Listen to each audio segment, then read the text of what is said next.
Before we get into this, hit subscribe. Trust me, this is a story you won't want to miss. The moment I saw her on stage, my chest felt like it had been hollowed out. The crowd roared, lights flashing in dizzying waves, and there she was, my wife smiling up at him. The singer she'd worshipped since she was a teenager. I should have felt pride. Instead, my stomach sank, twisting into knots I couldn't untangle. It started innocently enough. We'd bought tickets months ago, promises of a date night to celebrate our anniversary. She'd been buzzing with excitement, talking about his music, quoting lyrics I barely recognized. I laughed along, nodding, feeling like a third wheel in my own marriage. That night, the arena was electric. Fans screamed, phones waved in the air like fireflies. And then it happened. He pointed at her. "You," he said, voice booming over the speakers. And before I could even process the surreal moment, she was being lifted onto the stage. The lights hit her face, highlighting every laugh line, every freckle I knew intimately. She danced with him, graceful, radiant, oblivious to the thousand eyes glued to us both. Or maybe not oblivious. Maybe she was willing. The music swelled. The crowd cheered. I clutched the edge of my seat as something in my chest cracked, tiny shards of disbelief and rage piercing me. I wanted to shout, to pull her away, to make her see me. But she looked down at him with something I didn't recognize. A glow that had nothing to do with the stage lights. After the song ended, she disappeared. Literally. She vanished backstage, and no one could tell me where she'd gone. I waited. I paced. My heart thumped in a deafening rhythm, each beat echoing my rising panic. The staff shuffled around, vague reassurances spilling from their lips like sugarless syrup. She'll be back. She's fine. But I knew better. Driving home, the world blurred past me, red tail lights streaking like blood across black asphalt. My mind spiraled, replaying every small thing I'd dismissed over the last few months. The late-night texts she'd laugh at in secret, the sudden obsession with celebrity culture, the fleeting phone calls she'd leave just as I entered the room. I wanted to deny it. I tried. My mind crafted excuses, little lies to keep hope alive. Maybe it was harmless. Maybe it wasn't what it looked like.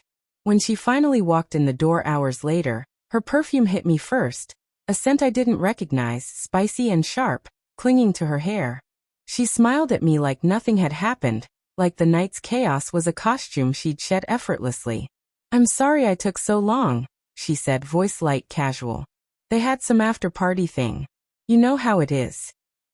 I nodded, swallowing the bile that rose in my throat. "Yeah, sure." My words sounded hollow even to me. But the next morning, the cracks widened. I checked her phone under the pretense of curiosity. I'd never done that before, but something inside me demanded it. The screen lit up with a thread I couldn't unsee. Messages filled with laughter, flirtation, and plans I had no part in. My stomach dropped. Each word shredded my trust like paper and fire. She had been gone, yes, but not lost. She had been somewhere I wasn't invited. Confrontation wasn't immediate. I watched her, studied her movements, the way she touched her hair, the way she hesitated when our eyes met. Every glance, every whisper felt loaded, as if the world were shrinking to the distance between us. When I finally asked, her answer was a lie so smooth, I almost believed it. Almost. "It was nothing," she said. "Just a friendly dance." The words tasted like ash. Friendly? A dance? My chest ached with the weight of what I knew and what she pretended not to. Weeks passed, but the unease didn't. I saw her admiration for him, still flickering in the quiet moments, the late-night scrolling, the lingering smiles at the memory of that stage. Each time, my love wrestled with my rage. I wanted to scream, but I wanted her too. My mind became a war zone, denial against reality, hope against heartbreak, love against betrayal. Finally, the truth spilled out in a whisper, not from her lips, but from a mutual friend who'd witnessed more than I ever wanted to know. They had kissed. She had crossed a line. My world shattered again, sharper than the first cut. I didn't react immediately. There was no dramatic scene, no shouting, just silence thick enough to choke on. I sat on the edge of the bed, feeling the betrayal like a physical weight pressing my lungs flat. And in that silence, I realized something horrifying. I still loved her. still wanted her. Even after everything. The twist came later, when I confronted him, her idol, the man who had started this nightmare. He shrugged, charming, detached. She wanted to be here, he said simply. She chose this. The words echoed in me. A reminder that betrayal is often not about lust or opportunity. It's about choice.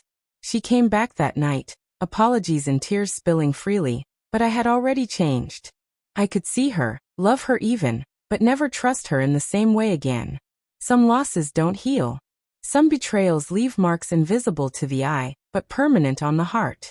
And sometimes the most excruciating pain is not knowing if you loved someone too much, or if you just failed to see them at all.